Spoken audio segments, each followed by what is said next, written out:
Let's make some coffee. We'll first turn on the machine, wait for it to stop flashing.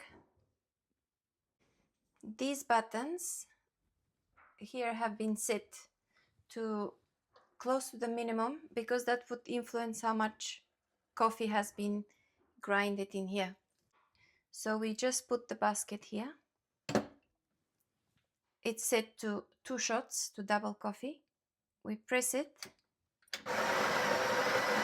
and it automatically starts grinding.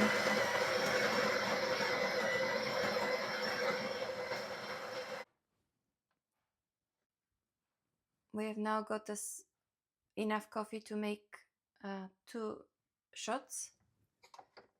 We take this, we gently move it around. We don't want to press it.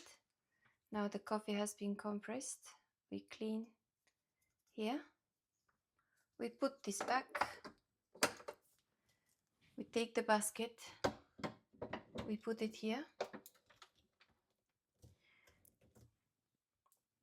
We make sure that here the spouts are set to the middle. We press the 2-cup button.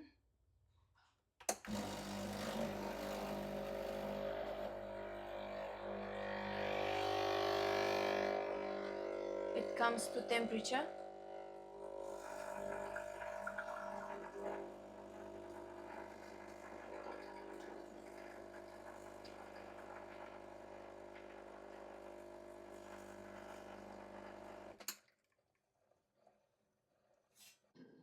We have a perfect espresso crema.